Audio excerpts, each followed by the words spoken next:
Well, greetings, everybody. Welcome once again to the Rec Poker Podcast. I'm your host, Steve Fredlund.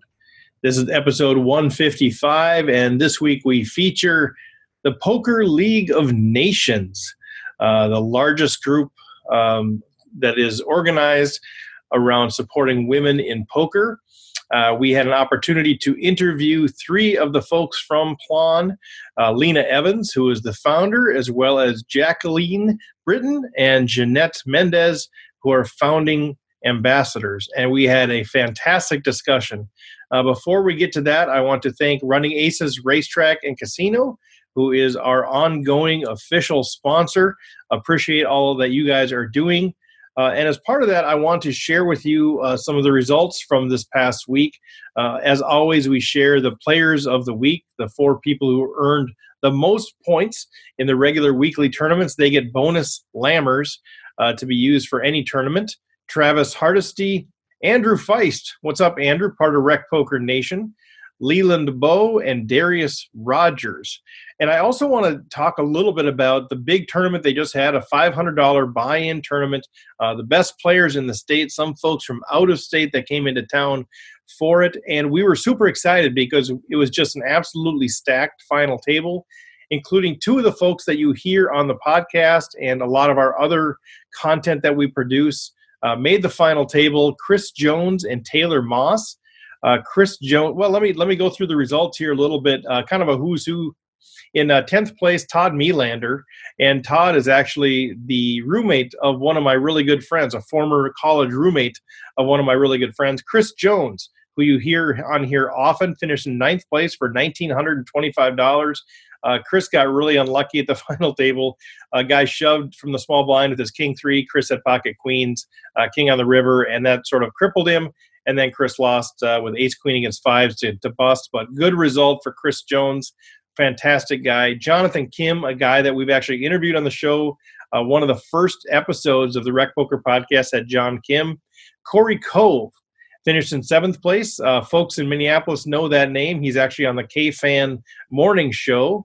And he's a fantastic poker player. Tyree Johnson, former dealer, fantastic player. Kevin Kelly, who played very solid on the final table, finished in 5th. Taylor Moss, one of our Rec Poker Nation guys, an absolute beast, finished in 4th place. Played great, I thought. A couple of hands that didn't go his way that I want to talk to him about. But 4th place for $8,181. Way to go, Taylor. Ray Dickerson, another solid outing for him. And then probably the best two players at the final table, just some beasts. They did a partial chop, and then Ian Matakis finished in 2nd, and Jason Sell took home the trophy for $27,594, with Ian taking home $20,000 even. So fantastic event, the Big Turkey. Way to go, Running Aces. Great job. A couple of things that are coming up this week, this Wednesday night. We have a couple more opportunities for you to be part of the conversation. If you are a member of the Rec Poker community, at 6:30 p.m., we're covering Chapter 5 of the Andrew Brokus book study. And we record all of these, and they're made available to the members. It's been a fantastic process, a fantastic study. So become a member out there. You can get a 1-month free subscription, get all of this content, and even be part of the conversation. Then at 8 o'clock, Taylor Moss, who I just mentioned, is going to be leading us in some hand history discussions. So these are Wednesday night, November 13th. Our NFL Survivor pool, we are down to 9 people this week.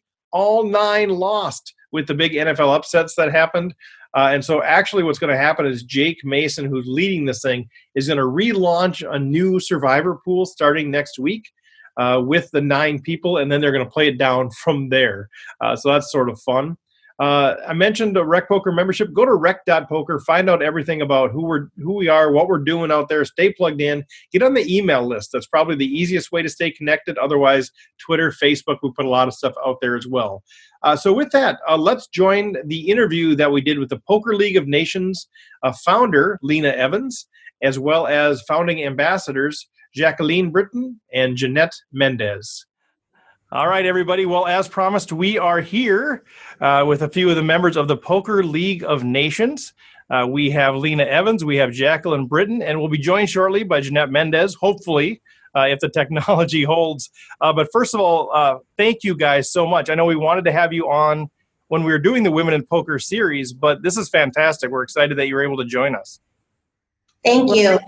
Thank you so much for having us, Steve. We're excited to share with the Rec Poker community lots of information about Poker League of Nations, and we're just thrilled to be able to have that avenue to share that information. Excellent. Hashtag more women. What was the hashtag there? More women? More women. Nice. I love it. Well, and we'll get into some of the details and all that sort of stuff, but I think let's just start with a high-level view of what is the Poker League of Nations. I know for a lot of us, we're recreational players. We're not hyper into the poker community and all of the things that are going on. And we see Poker League of Nations, and we might not necessarily immediately think, oh, that's a group for women supporting women playing poker. So why don't you give us, and by us, I mean, we've got John Somsky on the line, we've got Rob Washam on the line, other people listening in here. Why don't you give us kind of a high-level view of what Poker League of Nations is? And in the meantime, I'm going to have Jeanette join us as well, because I see that she just popped on. Okay, so brilliant. Hi, John. Hi, Rob. And hi, Rec Poker community. I'm Lena Evans, and I'm the founder of Poker League of Nations. And it's interesting that Steve said, if you see a lot about Poker League of Nations, which we hope you have, you may not know that it is a ladies' poker organization. So we're the world's largest women's poker organization. We didn't name the organization, the world's largest women's poker organization or Women's Poker League, because the main driving force for PLON, we call it, our initials PLON, is that we're looking to help women move up in stakes and enter open events. So we're not necessarily supporting women going into more women's events, which we do support women's events because it is an easy sort of soft entry for ladies into poker.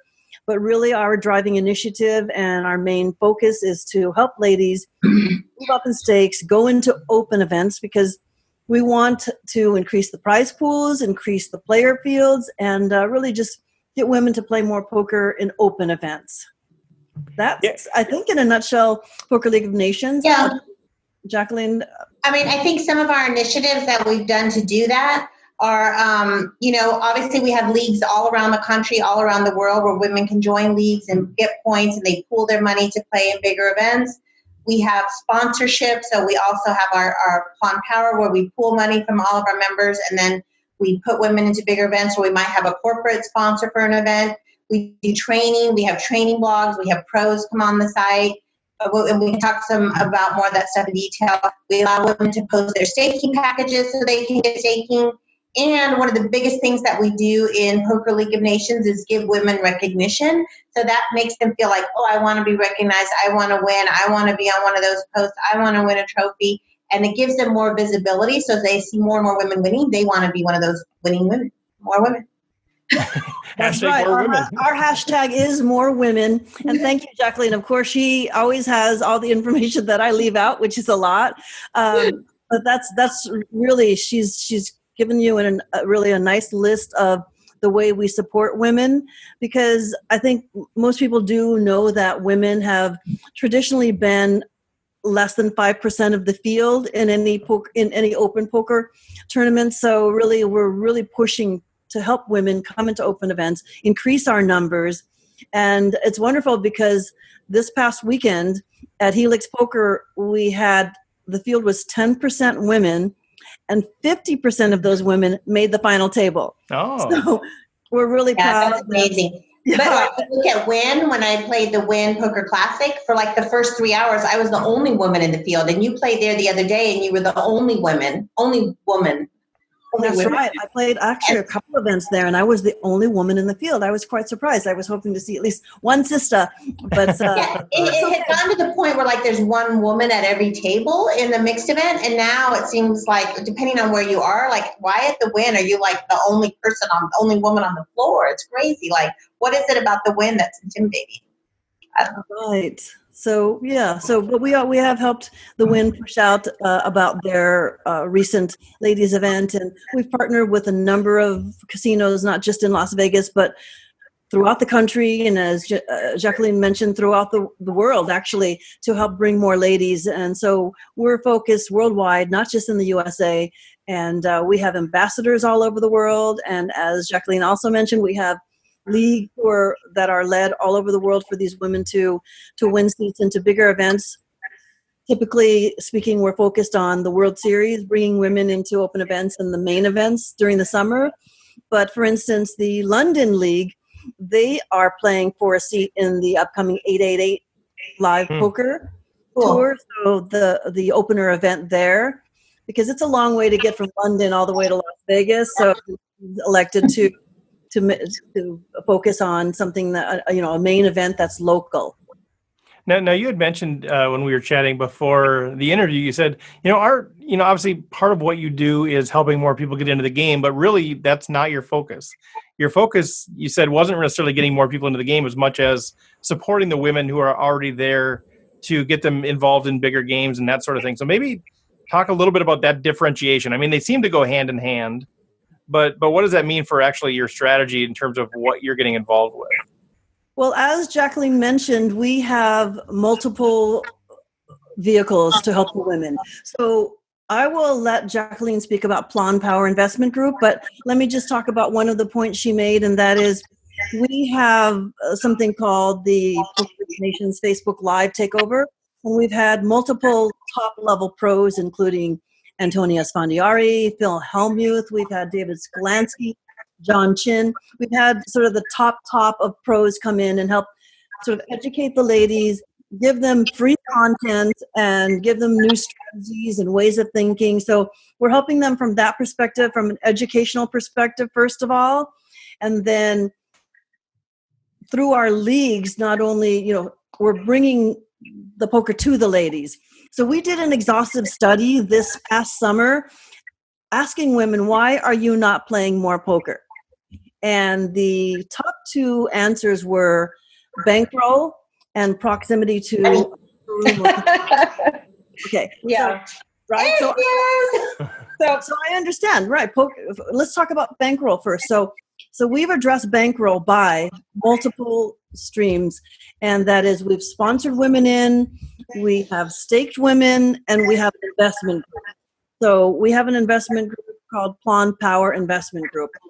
And Jacqueline was a really instrumental and, the main impetus in us creating this vehicle. And I'll let you tell the listeners about that, Jacqueline, and then we can talk about what we just did recently. That was super exciting through the Plan Power Group. Yeah, first of all, hi, Jeanette. Glad you were able to join us. How are you guys? Hey. Sorry, it took a little bit there. There's something, I don't know if you were able to hear the first part. Did you want to add anything to what we've just done, kind of high level, what is Plan, or anything you want to add before we go on to this specific question? Actually, just about the study that we did do, the questionnaire that we set out last year that did have hundreds of respondents. And, we weren't expecting to get to that level of having hundreds of respondents who are actually recreational poker players. Again, it was that access to the knowledge of just being aware of where the tournaments were held, the bankroll management, needing information on how to really take your dollars and go from playing $20, $45, $100 tournaments and reinvest your winnings into higher level or higher stakes tournaments. And also there was a need for education, which I believe Lena touched base on some of the Facebook Live seminars that we've been very blessed to actually have a lot of volunteers come on and really help educate I believe there's 5,700 members of Plan now, really educate our women of Plan on many areas such as, controlling your emotions in poker, or making calculated decisions, to bankroll management, to how to potentially, choose the type of tournament level, the type of tournaments that you're playing based on your skill level. So it's really great. I mean, so far it's so good. We've been doing a great job, and I think we were headed to Jacqueline speaking about the Plan Investment Group, which I also believe is another wonderful opportunity for the ladies out there. Thank you. So yeah, like we had discovered in the survey, was that the actual money to buy into a bigger event is a stumbling block for more women playing in those bigger events. So I had been involved in another investment group where we put people into the main event, and we wanted to expand that into Pawn, and so we developed Pawn Power, where not only we take the main event of the World Series of Poker, but throughout the season, circuit main events or high buy-in main events, and we get the Pawn community to invest shares. So $50 shares for some of the events, or $100 shares. So if it's $1,000 event, we get, $20, $50 shares. And then we buy that person into the event, because, some people don't have $1,000. Maybe they've been running good at their daily tournaments in their hometown, but they don't have $1,000 to play the big event coming up at somewhere else. So we pool our money, we put that player in, the player gets to retain 40% of their winnings, and 60% of their winnings goes back to the investment group. Now, some people might think that's high, but the reason that's high is because the investors are putting up all the risk, and they're doing event after event after event, and not every event is going to cash. So you have to have a major cash in order for the investors to get even on their money. So the percentage back to the investors is a little bit higher, but at the same time, that woman is getting the experience to play that event. She's getting bankrolled into that event. It's costing her nothing. She does have to buy at least one share, so her buy-in has to be at least $50 or $100, depending on how much the share is, because we want that player to have a stake in it as well. So we've done a few events. We did I think the Win 1600. We did the Poker Masters, which Lena can talk about a little bit more in a second here. We've had some initiatives for some events where we haven't been able to raise all the money, but we're trying to do, like one major event every month. And we have, I think, now a steady group of investors that puts in their $50 and $100 so that we can pool our money. It's different than traditional staking where you have a backer and they back the money and all of that. It's the community pooling their money to support women so that they can play bigger buy-ins. That's really cool. So when we talk about Pawn, obviously you've got the Facebook group that is open to the public, right? Anybody can join the Facebook group. Is that correct? Yeah, yes, that's correct. I mean, essentially, it's meant as a women's poker organization. Right. Yes. It's meant as women's, but we certainly have we have gentlemen as members, but they're probably like in the 5% range, because those gentlemen are in the media. They're TD, so tournament directors. They're casino owners. They're professionals in the poker industry, so they have a reason to be in there. Right. But so the Facebook group is available to any woman can join the Facebook group for sure, right? Yes, exactly. That's open to any women. And then is there like another layer or a membership thing, or I'm sure there's women out there that I know, some of these women that are listening to this right now that are probably saying, "Wow, I would love to play bigger tournaments, but I don't know if I would be the right candidate." Or even some of the other stuff that you're talking about, is there like another level of membership, or how do people? Yeah, Pawn Power is a second private group. So even though the main Pawn membership page is open to women, they do have to apply. It's a closed group. It's not a public group. We have a public page. We have the closed Pawn group. And you have to first be a member of the Pawn membership group, and then you can request to be a member of the Pawn Power group, which is a separate private group. But you have to be willing to make an initial investment of $50 to $100. So we don't just want a bunch of people in there looky-loos. We want people who want to invest in other women poker players. So there's no qualifications other than you want to. Right. So Steve, to answer specifically, so the Pawn main group, there's no charge. It's free to join. It's always been free. All of our content's been free, and we haven't charged anything for the ladies to gain all of this knowledge, have access and opportunities to the staking and the investments. And there is an email. There is a sort of a formal membership, of a link that you can join in order to be a formal member. And those that are actual formal members who have signed up for their email, basically, they have access to other opportunities that just being in the Facebook group doesn't necessarily provide. And as Jacqueline mentioned, the next level would be the Pawn Power Investment Group, which is for people who really want to support on the next level. And the only requirement is that you're interested in paying it forward and supporting more women into open events. And as Jacqueline also mentioned, the only requirement that really for you to apply to be a sponsored member is buying one share. That share is $50. So using an amazing example, we just sponsored 14 women to play in a very special satellite at the Ariel Poker Room.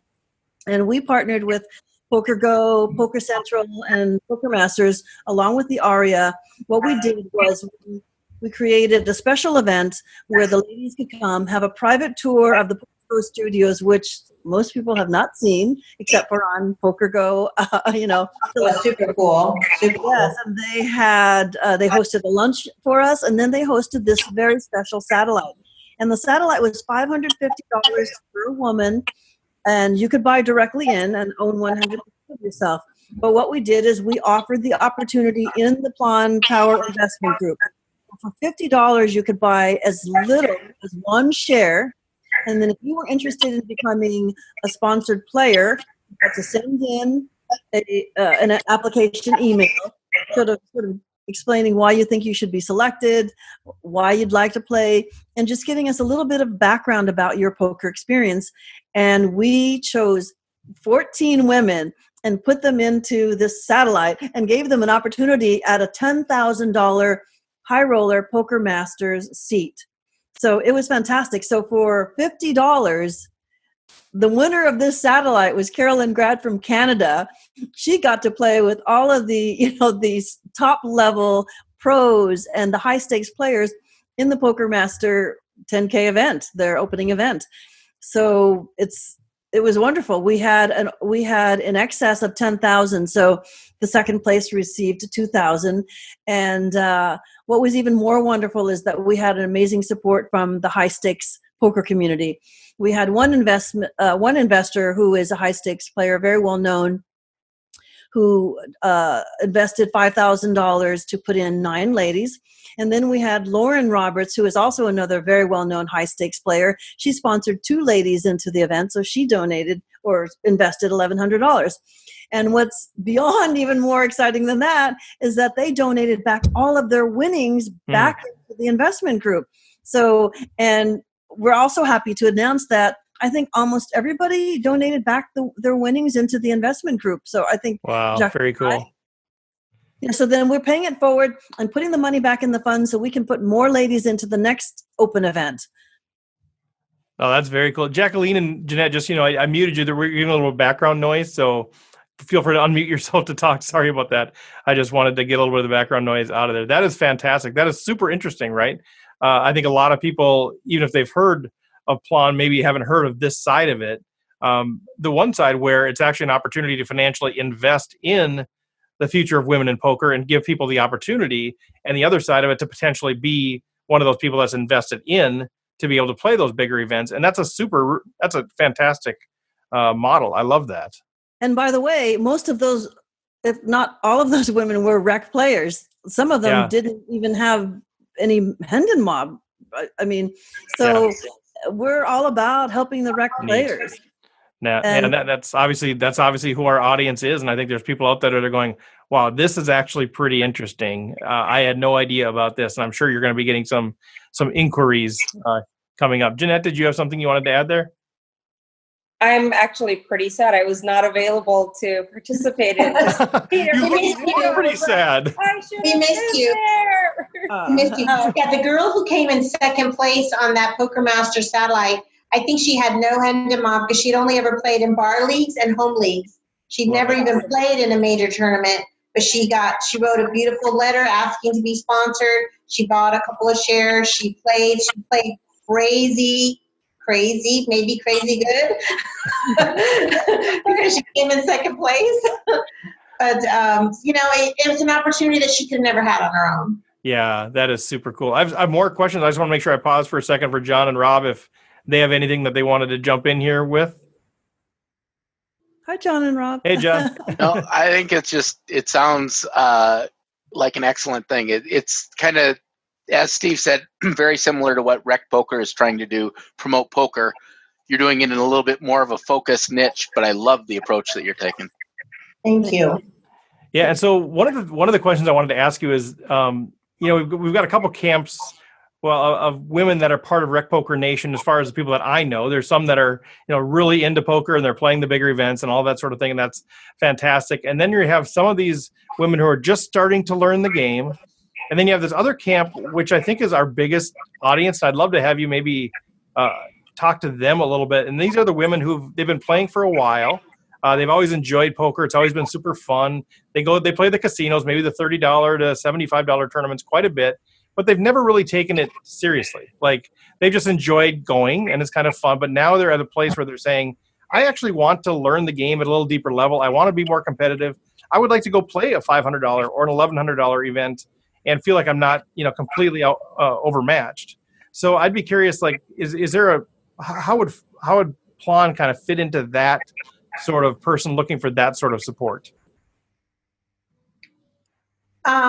If I may, I think it's really a conglomerate of everything we do, because I think the recognition that we're giving the ladies, whether they're playing a home game or whether they're playing Kristen playing the 25K Poker Masters, the amount of recognition that we give to those women throughout the poker community gives more women confidence. So it gives that player like, oh, that girl only used to play dailies, and now she played a 500 and now she won, and this girl final tabled 3 times and she normally only played dailies, and that kind of thing. I think that the conglomerate of what we do empowers those women to do more, plus the training, plus the sponsoring. It's like, we've sort of taken it from every angle that we could think of. So there's not really one thing that we're doing to that community, but I think that is our main community. We don't do a lot for the brand new person. We're going to teach you how to play poker. And, and our big name pros who are already super successful, they support us and that they follow along, but they don't maybe partake of the content as much. So that core group of people who have played mid-stakes and want to elevate, that's really who we target, but with all of our programming. I think that's very accurate. Jeanette, did you have anything to add to that? Go ahead. And I do. A lot of it is also just being patient with yourself. I think it took me maybe 1.5 to 2 years to go up into the stakes of $400 to $1,100 tournaments, but it was at the point where I was playing the $75 tournaments at the nightly casino, or I was playing with friends. And a lot of the times I think that, jumping into some of these tournaments that are, again, the $1,100 tournament, because you've won 1 or 2 smaller ones, it might not be the wisest choice for everybody. So it's just kind of being a little more aware of how you play as a person. So if you're playing at a local casino and you've won 7 out of 7 tournaments you've played at the $100 level, you're probably ready to move up the stakes and do it with just caution of, again, it's that bankroll management and maybe reaching out to a more senior player who started at the stakes that you started as a player, and figuring out what they did to help reach those higher stakes without breaking the bankroll too much. I love that. That's well said. I want to take a second and kind of address each of you a little bit, because Eileen, I know you a little bit because I know some of your poker results, and you're kind of a beast in some of those ways and had some really good results.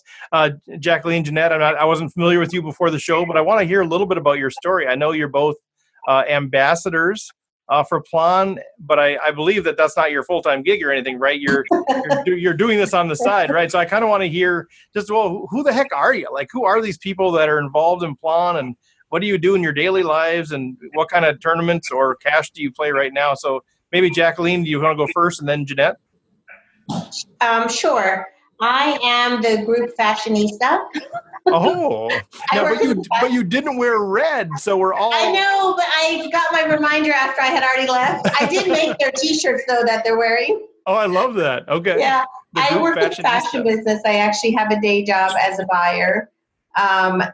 In the fashion business, I buy for stores and casinos and airports. And I help, talk to Lena from the very beginning of Plon, and I don't have a lot of time to give her, but I give her whatever time I have in the morning and 11 at night. And, we make a great team, the 3 of us. So I give as much as I can. I definitely support all the investments, and all of us have put a lot of our own money. This is not a money-making organization. We've all pulled out of our pocket money for stuff. But as far as my poker, I've been a mid to low stakes poker player for a few years. I don't have as much time to play as I would like. I've had bouts of having a coach where the years I've had a coach, I've had better results. I've had a year with no coach where I had my best results. My biggest accomplishment was in the monster stack at the WSOP. Out of 6,700 players, I came in 88th. Nice. For a 10K cash, second to last woman standing. So that was probably my biggest accomplishment. Jeanette and Lena have way, way, way more. So, they're the beauty. I'm the brains. They're the money makers. I'm the fashionista. I don't know. Well, you're the beauty of the brains. You're all the beauty on the brains. And I mean, I know I looked a little bit at each of you, and Jeanette, I think there's some brains there as well, based on what I saw. Yeah. And you actually have a connection, I think, Jeanette, to Minnesota, right, with Mayo. How did you know that? Oh. I looked at your profile. I'm doing my research. I'm like, who are these people? I need to know who these people are, just a little bit. And I happened to see that you worked at Mayo. So I guess I don't know if you actually were in Minnesota or if you did some research. But we're based out of Minnesota, and I saw the name. Mayo, which of course says Minnesota. Yeah. I wasn't stalking you. Don't worry. Go for it. Jacqueline, did you want to continue or? No, I'm good. That's all I got. I guess my piece of it is who am I as a person? I was at Mayo Clinic for many, many years. I actually did cancer research there. That's why you hear me speak about numbers and about stats and about, progression, because I did a lot of progression analysis over the course of time. My involvement with Plan early on was just one of the founding ambassadors, just being there, spreading the word. And I think earlier this year, last year actually, I did become a little more involved in helping develop the survey that we sent out to women. This year, I've given as much time as I can to Lena and the organization and helping kind of really identify who we are as an organization, because the growth was just substantial over the first year that we really had to define, who is it that the niche is for this group versus what we were doing initially, which was just educating and awareness for women overall. From a person perspective, I have a graduate degree in medical research and healthcare, and what I do for a profession is more so advocacy for underserved communities via quality type research.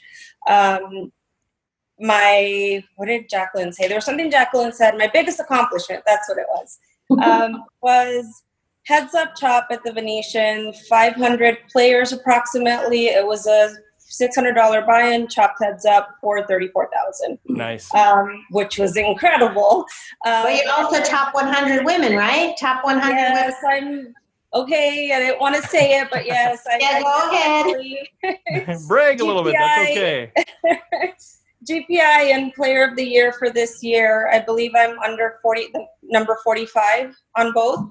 My goal is to reach the top 20, and I've been doing that by sticking to mid-level, mid-stakes tournaments, so anything between the 1,100 to the 1,700 buy-in range, because I have found I do really well in those.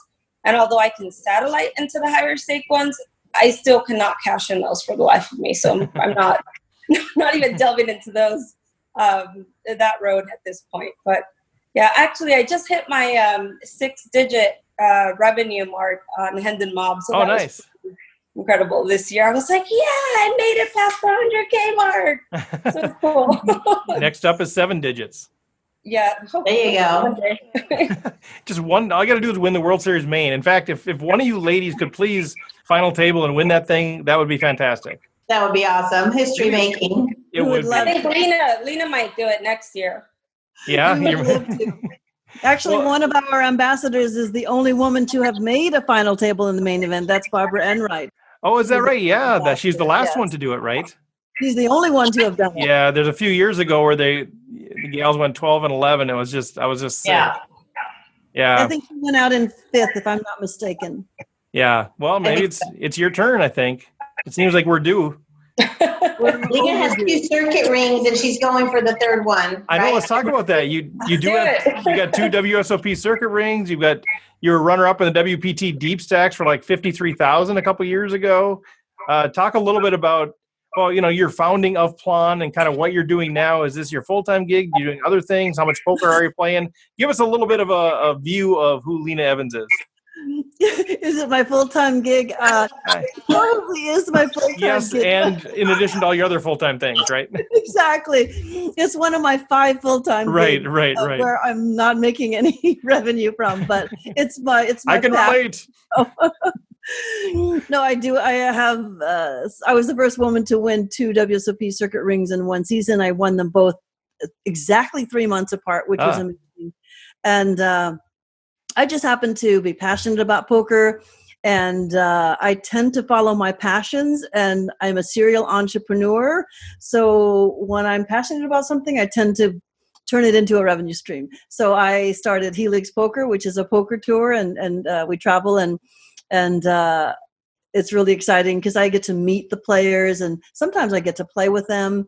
And as the CEO of a poker company, I really wanted to have some street cred because I'm a cash player historically, traditionally. That's how I started. But I know that nobody knows what we do when we play cash in these private rooms behind closed doors. So I thought, if I'm going to be a poker CEO, I need some street cred. And that means tournaments. So I started playing more tournaments just a couple of years ago. And pretty immediately, I started getting some good results, including those 2 rings, and as you mentioned, the WPT runner-up and a couple of other titles. But so then I sort of see, okay, I can actually play, and now I can focus on doing other things. But yeah, so I had the tour, and then it just became, Plan started as a small group to share information about tournaments and travel with really just my friends. But then about a year and a half ago, we opened it up to basically women, mainly women. So women could get more ideas about where to play. And if you travel to anywhere in the world, say you want to go to Sweden and play, we have an ambassador in Sweden, and she can connect with you, and she can be your local contact and help you. So really, we've built a community worldwide so that women feel supported. As I say, they can go to any country, pretty much any city, and have a friend there. And as a part of our sort of community and all of these staking and investment, we're sweating with them. We're supporting them from behind the scenes. We're cyber railing them. Right. We have a woman who's going deep in event. We make sure we're cyber railing, sending them the good vibes. But really, for me, it was, Plan is a way to connect with our ladies. And poker is a really interesting subculture. So it's unlike anything I've ever experienced, because my background has been more in charity and political fundraising, and those 2 subsets are extremely different than poker. And I really love the poker community because people are very accessible, very real, and I just feel a really good connection, and that's why I focus so much on it. And as you say, is it my full-time job? No, it's not my full-time job, but I think it becomes a full-time passion. And so at one point we were working almost 24/7 as it was growing so rapidly. I mean, we became the largest within months of opening it up to ladies. We became the world's largest. And as Jacqueline mentioned, we're 5,700 plus members now. And as we mentioned, I would say 97% of those are women. So you can imagine, and there's still thousands more that aren't in the group yet. So we're very active. We need to have a membership drive so we can get to 6,000. 300 people. Not even no everybody. question. If everybody adds 1 person, that would be 5,000 people. We got to make a membership drive. Well, Okay, right here. Let's Rec Poker Nation. All right. There's a few thousand of you people listening to this right now. All right. If you are a woman, go to Facebook group, the Plan group, Poker League of Nations, become a member. You know women who are poker players. Have them go there. Have them participate. Have them engage. Have them reap the benefits of community. I mean, this is what Rec Poker Nation is all about. And here's another way to do that. So let's get them over that 6,000 mark. Let's go. A week from now, let's do 6,000. Come on, Rec Poker Nation, step up here. I would love that. I mean, because as I said, we're an all volunteer organization. None of us are paid except with hugs and kisses. Gratitude, paid in gratitude. Right, and lots hugs and kisses, and lots of just a personal satisfaction in the fact that we're helping ladies. So we're volunteers. We want you to be involved. It's free to join. Everything we do in there is free content from top pros, and we're here to support in many, many ways. So we really want more women to have the opportunity to have access. And so just push the button and go to the membership. Is there also, so there's the Facebook group, is there also like a newsletter people sign up for, a website they should go to? Like what is it, or is the best way just kind of through the Facebook group? Well, we do have a fairly active website, and that's pokerleagueofnations.com. So pretty much all of the information you can learn about us is on pokerleagueofnations.com. And from there, you can navigate into our Facebook group. But that's a really good place to start. But we have a public Facebook page, but that's not very dynamic because that's just a place marker. Really, all of our business happens in the group, and that's where the ladies can share their successes, and we can acknowledge them and cyber rail them, support them. So it's really, the group is really the place where we do conduct all of our business, but we have a pretty dynamic website and visit. Yeah, but just to differentiate on the group, so when your Rec Poker Nation goes to look for it, they look under groups and then look for members only Poker League of Nations, because that otherwise people were getting confused whether it's the page or the group. So we made the group say members only Poker League of Nations, and the page just says Poker League of Nations. But the more dynamic content is in the group, so they have to search under groups. Okay, so they good will point. they will get a notice that says that their approval to join the group is pending. We do actually just kind of vet every member that does try to join to make sure that it's someone who's actually safe to join. I mean, we have a lot of women in the group, so want to make sure that our members are safe. So if anybody does want to join who is listening in, to just have them enter Rec Poker as how they heard about Poker League of Nations, and we will gladly approve them. Yes, Sounds and as cool, we mentioned earlier, we do welcome gentlemen who are in the poker industry. So if you're a professional in the poker industry, the gentlemen are welcome to join, but for the most part, it is a women's organization. But we love the poker room managers and the TDs and the casino owners who support us. So certainly they're in the group as well, because we want them to see how. And the media people, yeah, wonderful. We'll put the links out there. We'll make sure that when we'll put that the link to the group whenever we publish this and make people aware of it. That sounds fantastic. We're almost out of time, but I have a couple more questions. I'm just dying to ask you guys, so we'll have to have pretty short answers. But the two questions I have, and you can all chime in here a little bit. We can be a couple minutes over, but one thing is just in closing. I guess what's that one thing that we haven't said or that you'd like to say to the women that are listening or saying, well, maybe this is something I could get involved with. I don't know. They're kind of on the fence about if they should get involved. So I'd love to hear that. And then also, and this is probably a loaded question that's unfair to ask for a quick answer for, but we struggle with gender diversity on the podcast and getting guests in, and we're trying to be intentional about it. But I think there's a lot of good-hearted men out here that are saying, what can we do to help support women in poker? We maybe don't have the platform to be able to do things like the podcasting or whatever, but what can just good-hearted men do to help either bring more women into the game or support the women that are already in the game? So those are my two questions that we have about 3 minutes to have three of you answer. So sorry, but there you go. Whoever wants to chime in, go ahead. I would say follow the golden rule at the table. Respect everybody who is around you, especially women. Know that they are the disparity, and just having a woman at the table is really challenging to come by.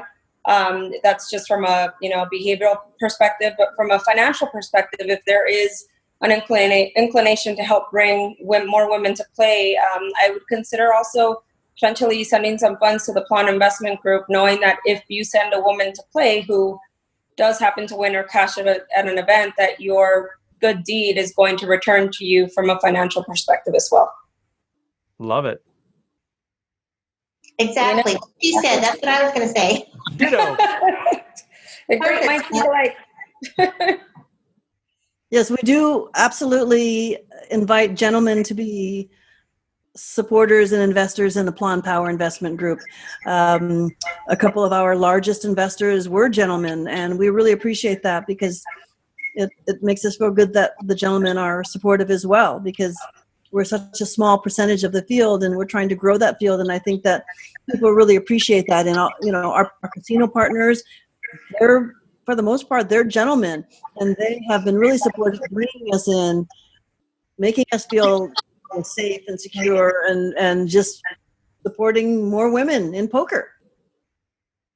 Awesome. Well, go ahead, Jeanette. Go ahead. Just it's really incredible that this summer and just at many events when we're there, we're patching people up. It's the men who are so curious about this group, in so much that we actually had gentlemen at the World Series of Poker while they were on feature TV, wearing the patches, really supporting women out there. So this stigma about men not wanting women at the table, I think it's maybe 30 years behind. And I mean, I am the devil's advocate here, but I think, men genuinely are more supportive of women at the table than women actually believe they are before they actually actively play in open fields.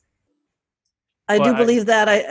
I think her statement is very accurate that I've always felt welcome. I've never felt unwelcome at a poker table. So we thank the gentleman for, as Jeanette said, the golden rule. We treat everybody the way we want to be treated. So when we're treated with respect, we're thankful because we are, as she said, the disparity. And I've always felt welcome. So gentlemen, just continue welcoming us, invest in more women to play, and see you on the felt.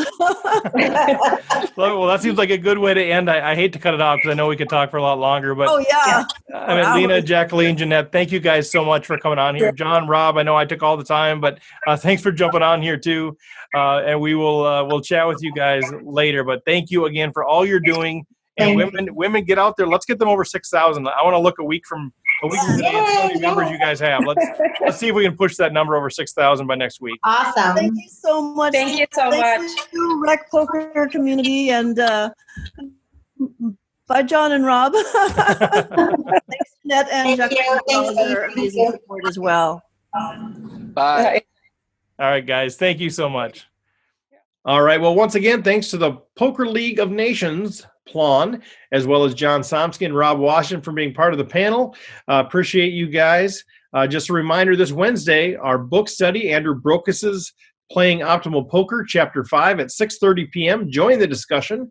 And at 8 o'clock p.m. Central, another hand history with Taylor Moss, who just finished 4th in the Big Turkey at Running Aces for about $8,000. So that should be fantastic.